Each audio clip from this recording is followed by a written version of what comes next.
Hey gang, Joseph here. So I have finished my pedalboard build after 2 months of learning how to solder, testing, troubleshooting, learning how to solder properly, retesting, troubleshooting, and all that. So it's finally ready to go.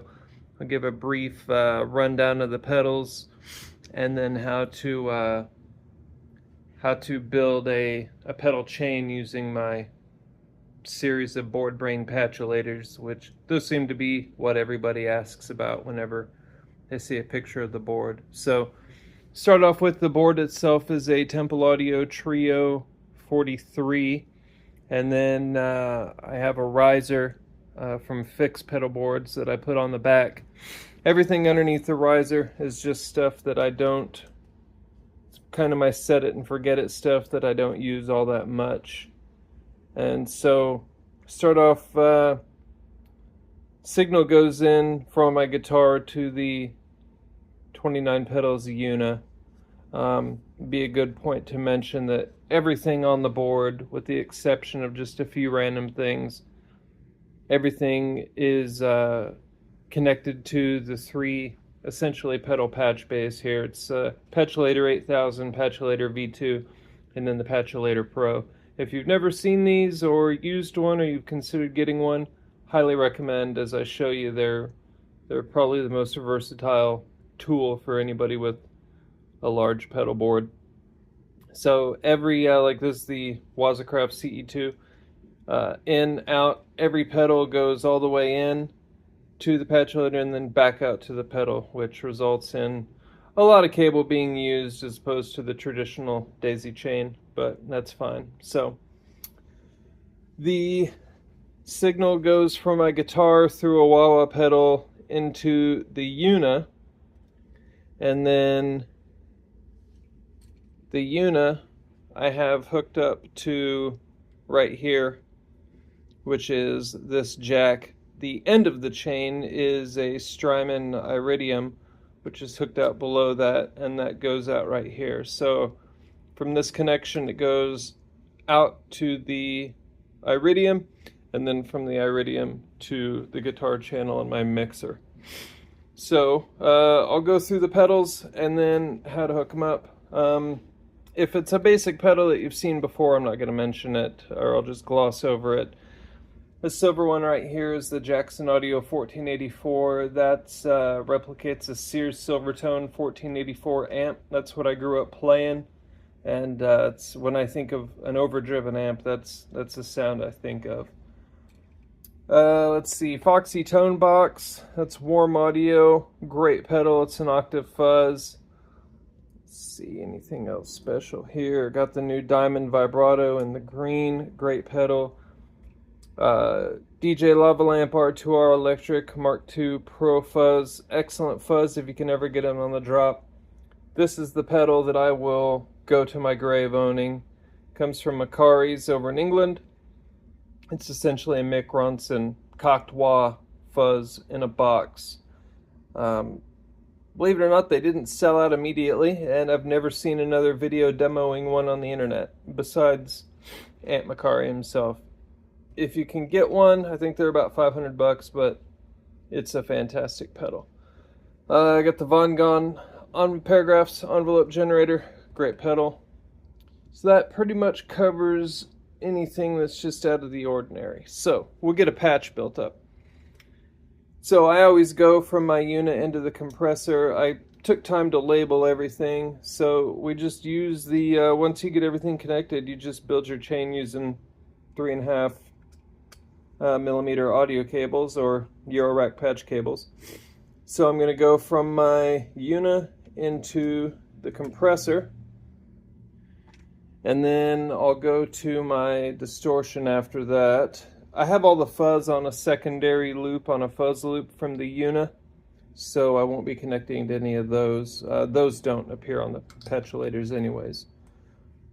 So I'll go for my compressor. We'll go out from the compressor into, we'll say, the Rat, and then we'll go from out from the Rat into the Dark Side's Keeley Audio. I typically use it for fuzz, but it also has some modulation. Today I'll be using it for fuzz though.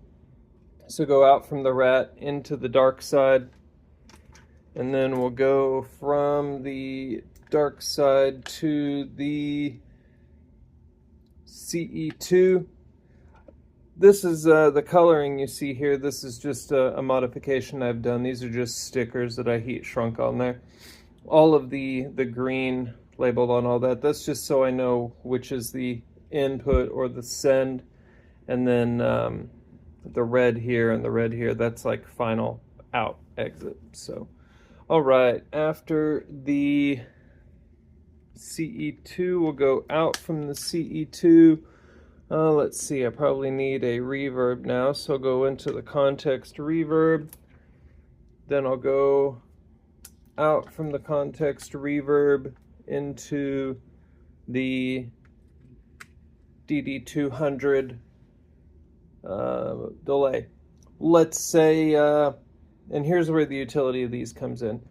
Let's say that for whatever reason I've changed my mind. I need to reorder my chorus and my reverb. Rather than getting under there and unhooking pedals or having cables and pedals spread out everywhere, I just pull a couple of cables here. So I go, let's see, out of the dark side into the context, out of the context into the CE2, out of the CE2 into the DD200, and we'll go, let's see, out of the DD200, what do we need now? So delay, already got a delay. We'll go into the gen loss just for fun, and then out of the gen loss, now we're going to go out. The final out always goes through that red circle right there that goes to the iridium. From the iridium, it goes into the mixer. I also have the capability to route. Another great thing about the patchulators, I can go from the patchulator directly into my other patch bay, my DF Audio mini bay. If I want to route my guitar through my lunchbox, I have a 500 series lunchbox connected right here, so I can connect into that, runs through the lunchbox, and then back into here. Then I can take it out from there, back to there, into the mixer, and away we go. Also, just to mention, the whole board is powered by 3 individual power supplies, actually 4. I have 2 Strymon Zumas. It's all mounted underneath. 2 Strymon Zumas, a Strymon Ojai, however you want to pronounce it, and then also the new Walrus Audio Canvas, I think 8. If I were buying everything from scratch, I already had the Ojai and 1 Zuma.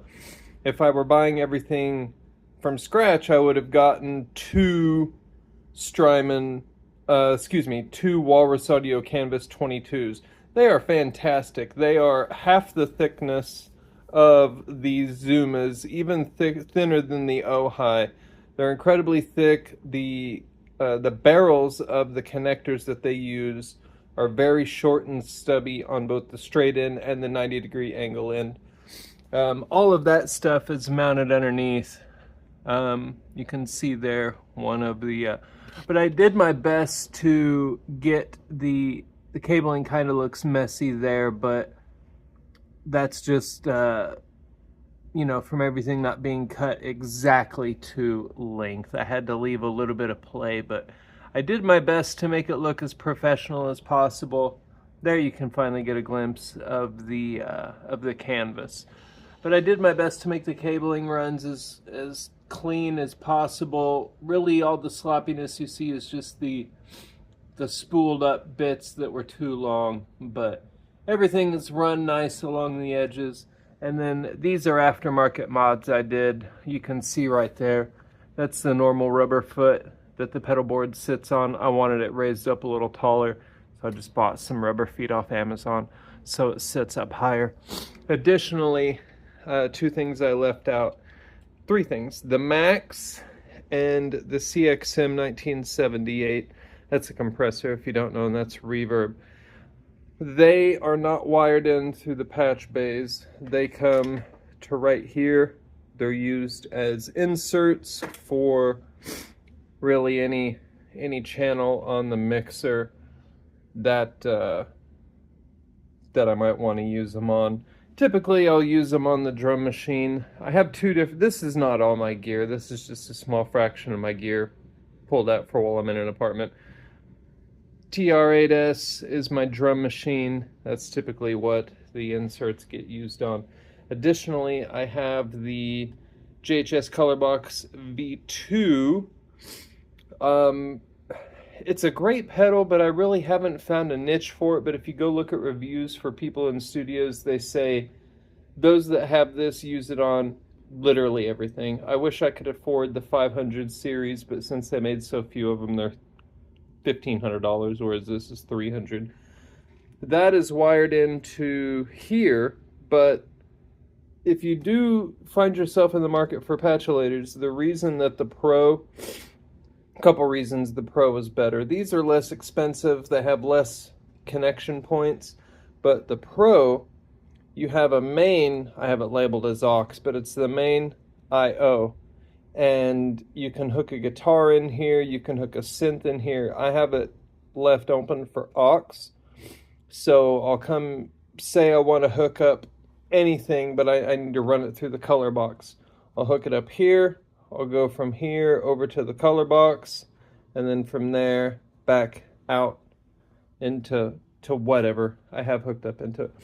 Also with the Pro, you have this bank selector. So let's say you're playing two different songs and you got two different banks set up for effects. Flip that to the right and your guitar, whatever's hooked into here, is only using this bank.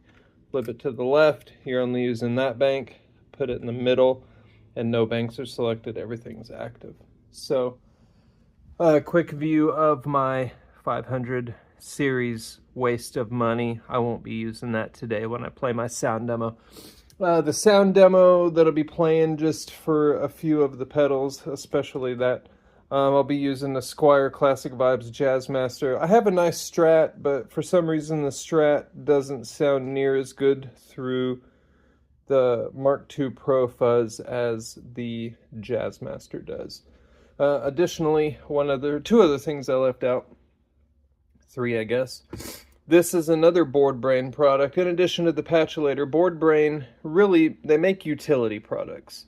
This is essentially an interface in and out of Eurorack. So you can hook pedals up to your Eurorack, or you can use this to play your guitar through Eurorack. So say you got some Eurorack modules that you'd love to process your guitar signal through, hook it into this, some 3.5 cables out to your Eurorack, and then back out.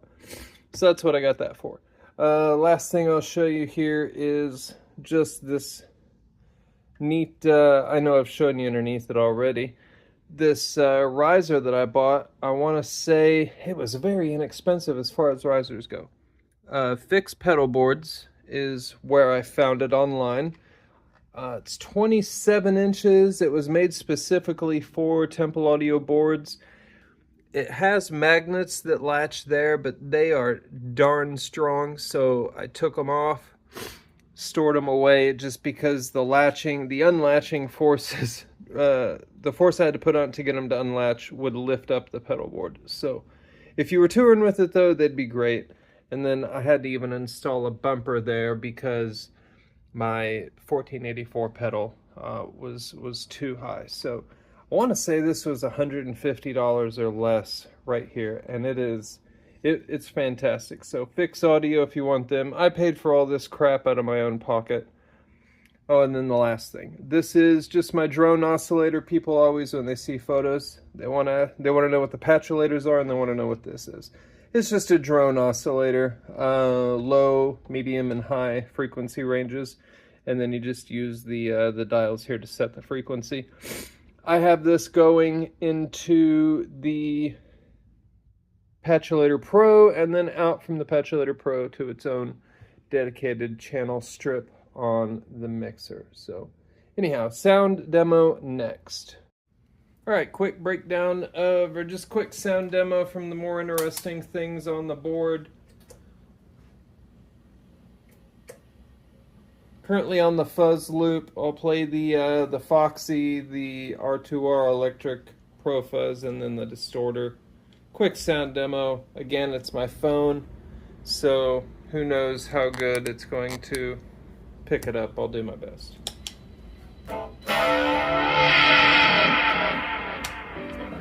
Guess it'd help if I had the right stuff turned on. Here's the Foxy tone box. Very inexpensive pedal too.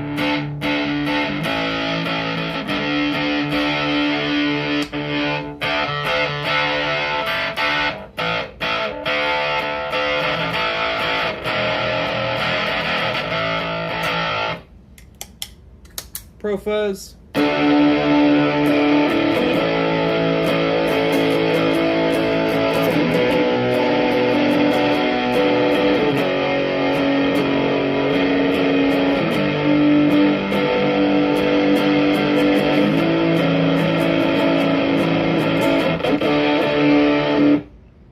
Here's the distorter, which is kind of fuzz, kind of distortion, all cocteau. Sustains for days too.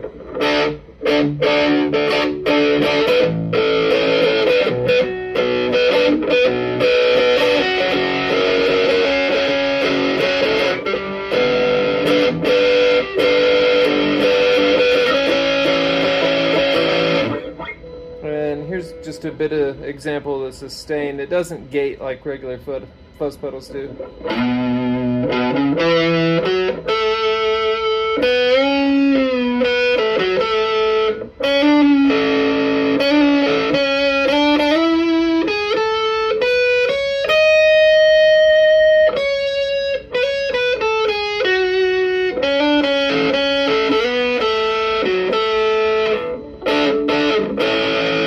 They never profess to be good.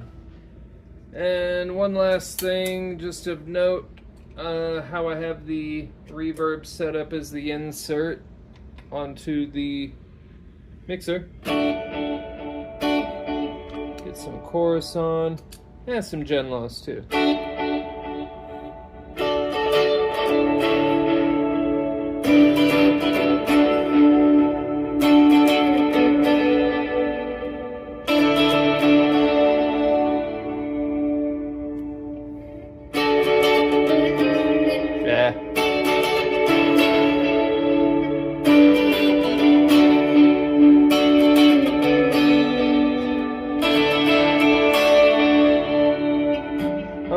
That is my new pedalboard build and the more interesting aspects of it. Any questions, please ask.